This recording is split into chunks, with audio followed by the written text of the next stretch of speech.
সারাদিন রোজা রাখার পর যখন আমাদের স্কিন, আমাদের বডি ডিহাইড্রেট হয়ে যায়, তখন কিন্তু এরকম হেলদি একটা ড্রিঙ্কস আমাদের অনেক বেশি হেল্প করে।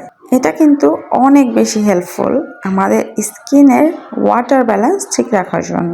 কারণ আল্লাহ পাকের এই অশেষ নিয়ামতটা কিন্তু আমাদের শরীরের জন্য অনেক বেশি হেল্পফুল। তুতমা শরবতটা আপনাদের বানিয়ে দেখেছি। ফার্স্টেই আমি নিয়ে নিয়েছি লেমন, নিয়ে নিলাম কিছু আইস, দিয়ে দিব সারা রাত ভিজিয়ে রাখা তুতমা। আপনারা আপনাদের পরিমাণ অনুযায়ী নিয়ে নেবেন। এখন এর মধ্যে আমরা অ্যাড করে দেব ঠান্ডা পানি। এই তুতমা শরবত কিন্তু অনেক বেশি হেল্পফুল আমাদের স্কিনের জন্য।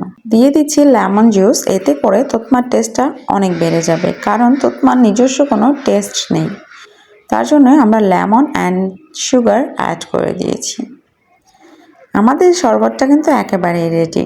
এই ড্রিঙ্কসটা যেমন অল্প সময় রেডি করা যায়, ঠিক তেমন কিন্তু অল্প সময়ের মধ্যে আমাদের বডিতে কাজ শুরু করে দেয়।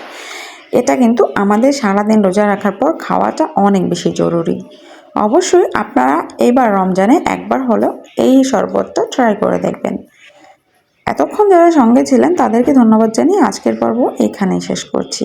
সবাই ভালো থাকবেন। আল্লাহ হাফেজ।